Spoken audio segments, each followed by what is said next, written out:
You're listening to Big T and Little T, a Star Wars podcast. Welcome to episode 58. Today we're talking about episode 6 of Bad Batch, which is called Decommissioned, and little Indiana Jones and some Lego Masters as well. So I hope everyone's having a great week, and Trent and Ellie are officially out of school, so they're super excited and spending the first couple days here doing nothing. So that's a lot of fun. And we've been playing this cloud game. I don't even know what it's called. It's called like Rain on Your Parade, I believe. And it reminds me of the Untitled Goose Game. And so we been playing that. And essentially you're a cloud and you get to rain on people, and it's pretty cool. So, unlock some abilities like lightning and snow and thunder, and, thunder and lightning are kind of the same thing. But you get lightning, snow, and a tornado, I believe, and then rain. So that's pretty cool, and it's super fun, and so we're really enjoying that, playing that. So that's been fun. Been watching a lot of Indiana Jones, and so we've been with Indiana Jones fastly approaching 40 years. Yes, Raiders of the Lost Ark is going to be 40 years old in a couple days, and so we started Raiders of the Lost Ark, went to Temple of Doom, and then now we're going to be watching Last Crusade. Yeah, we're probably going to have to watch Crystal Skull as well, but a lot of indie news as well as Indiana Jones 5. It doesn't have really a title yet, but it is starting to film over on the other side of the pond. So there's been some leaked footage or leaked pictures, or not really leaked, I'm not really sure. They're somewhat official at this point, and essentially it is Harrison Ford all dressed up in his indie gear, and there's Kathleen Kennedy right next to him. Pretty cool stuff. So I'm excited to see where Indy 5 goes. But yes, Indiana Jones Raiders of the Lost Ark is going to be 40 years old. It's crazy. I did order my 4K. That came pre-ordered that, and I'm still waiting for that. So hopefully that will happen very soon. But yeah, it's going to be interesting to see how that plays out on the old 4K. But super excited for that. As of this recording, Loki is less than 24 hours away from gracing the screens on Disney Plus. So super excited to see where that's going to take us. But Disney Plus is really killing it now, and I'm excited to see now that we had Falcon and Winter Soldier as well as WandaVision. Loki looks to be really cool, but I believe it's only 6 episodes. So although it's shorter and not as, it's not as long as the other ones. We'll see what they can cram into 6 episodes, but I'm hoping for longer run times. So I'm hoping that we get a little bit more longer run times with Loki. So that should be really, really cool. So super looking forward to that. Lego Masters, Fox. Yes, Lego Masters is back on Fox, and so we just finished watching episode 2. Super fun. This one was a super, super cool episode where we had they were doing explosions. They call it the hero shot. So, any good movie, you have the slow-mo with something exploding behind the heroes, and essentially that's what they took and they ran with it. So each one got a minifig and then some kind of explosion. It was like glitter, slime, and I believe water. And so 12 teams, yes. And what's it called? The dust too. The dust too, yes. The color dust. The color dust. And so we were able to see that, and it was really cool. Surprise guest. Here we go. Now this is what we call live streaming, baby. We got Trent in the house. So we had 12 teams go at it, and there was one team that was going to get eliminated tonight because that happened with last week. They said, "Hey, everyone's good, so we can we're going to have to send somebody home." So that was kind of sad. But essentially, we had all kinds of crazy explosions. What was your favorite explosion? The one with the monster. If you haven't watched it, go watch it. Yeah. We're past that point. Yeah, we're past that point. Yeah. If you've seen that, remember the alien one? Uh-huh. It's with the alien guys, and there's a bigger alien trying to get the ship. That's my favorite. That was Zach and Wayne. Those were the guys that won last week with the dragons from the parade, which was awesome. So then we had Zach and Wayne win last week, and they were safe with their explosion. So we got the two that were in the two that finished top were Dave and Richard. Now, Dave is from Chicago. We like Dave because on my sister station there, WSDR, we actually interviewed Dave last summer, and he's from Chicago. He's a really cool dude. So we got that, and they did this kind of violin guy with a cool kind of Greenpeace kind of factory thing going on, which was awesome. And then the winner actually was Brian and Lauren and their siblings, and they did a frog and a ladybug, right? Yeah. Was it a ladybug? Yeah. Yeah. So that was pretty cool. We did that, and we did that, and Brian and Lauren won, which is cool. And then the bottom two, we had Jack and Dawn, who are, I believe, are siblings. They're bikers. And they did like a cat burglar thing, and then we had a father-son combination, Zach and Tim, and they did a mad scientist, which the build was super cool, but it didn't really explode. And same thing with Jack and Dawn. They had like a pretty cool street building and all this fun stuff, but they didn't quite pull it off, and so they got eliminated. So next week, I think it's like, I don't know, rumbling buildings, and they have to be 4 foot tall. What's 4 foot tall mean? That's about the size of you, probably a little bit bigger, but 4 foot tall buildings. So we'll see how that's gonna play out. So. And my dad's dressed up as a stormtrooper, and he's gonna upgrade it to this weapon. Yeah, that's a GLT-19, right, brother? Yeah, if sometimes in the movies they say, wait, I'm trying to get the picture. Say hello to my little friend. Oh yeah, they don't. Yeah, that's Scarface, but they don't. You've never seen Scarface. So. I know, but you've heard it. I know. Yeah, you've heard it. Cool, it's too cool, man. It's too cool for school. It's like the big. Sometimes it's like a big rocket launcher. It's like they make it a little bit like, oh, it's not that little, and they come off as a surprise. It's like, saying hello to my little friend. There you go. All right, why don't we put that back before you hurt somebody, buddy? All right, so we did that. We did Lego Masters. We did Indiana Jones, so that's been fun. And now we are going to be talking about our main topic tonight, and that is Decommissioned, which is episode 6. Decommissioned, the official description of Decommissioned is on a mission to acquire valuable assets. The batch encounters smugglers after the same target. So we open up the episode. Essentially, again, we had the Bad Batch rescue Moochie. Wait, is it Moochie?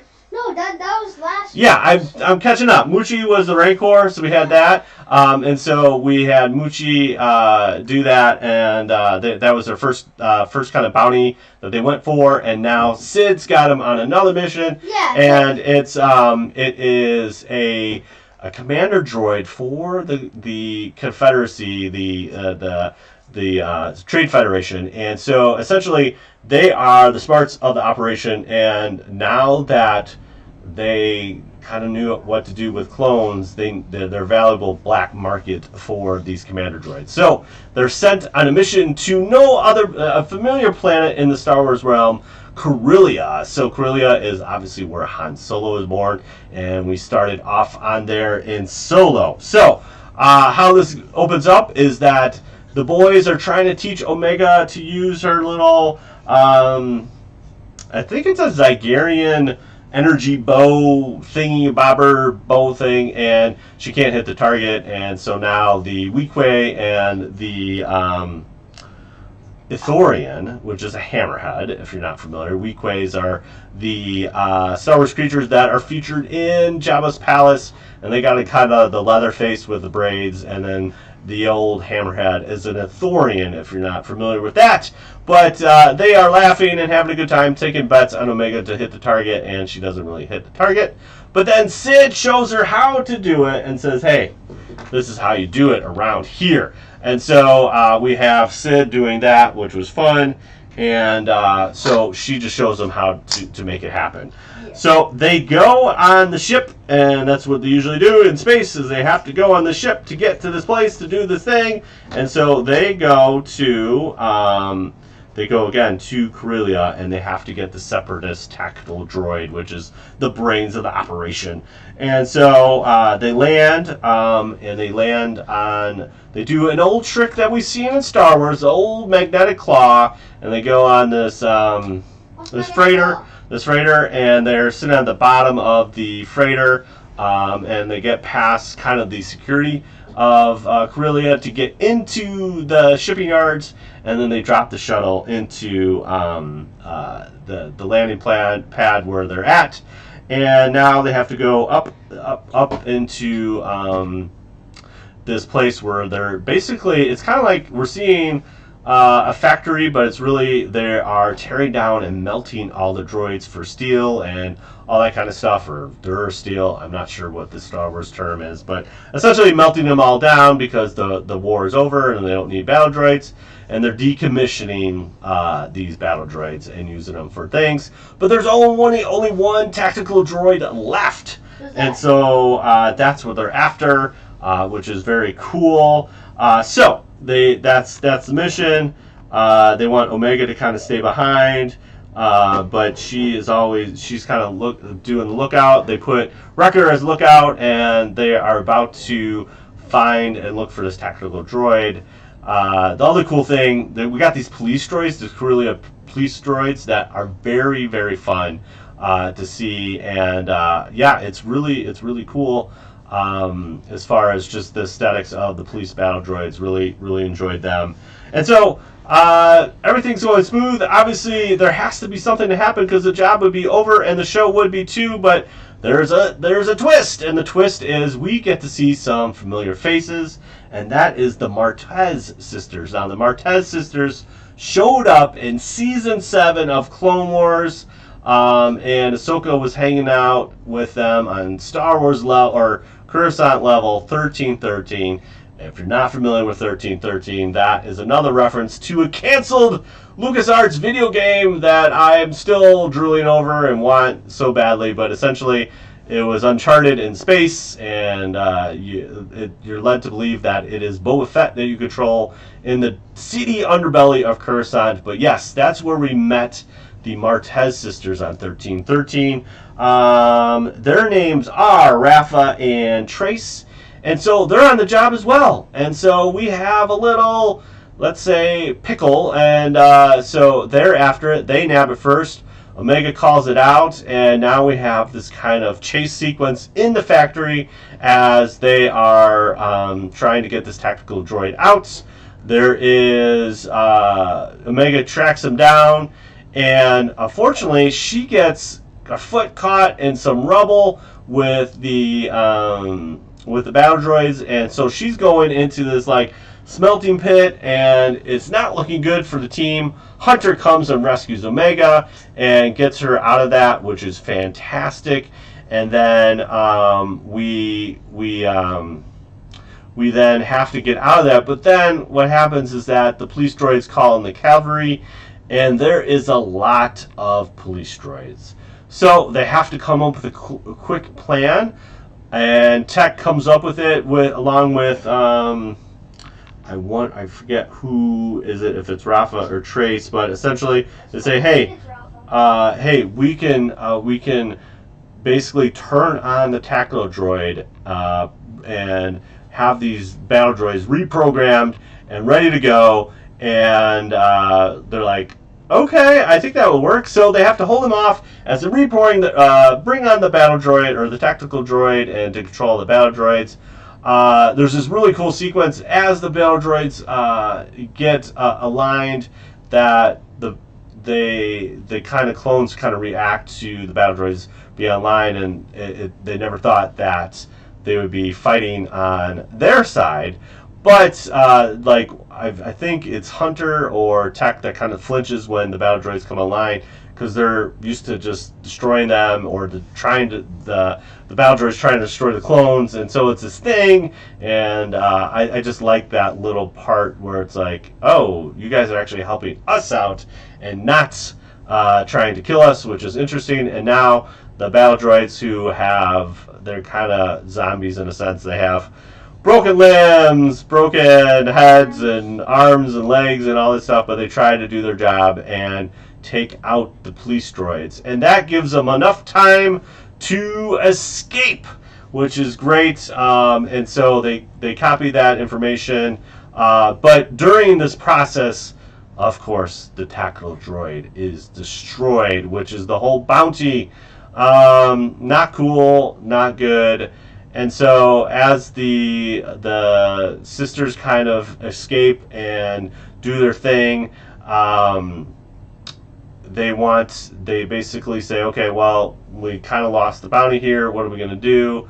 They get them out of there. They get them to their shuttle, and then Tech and Hunter, basically Hunter's like, hey, yeah, Tech actually copied all the information off the tactical droid, and it is, here you go, because they had a buyer lined up. The Rafa sisters had the buyer lined up, and they were like, oh, okay, we appreciate that.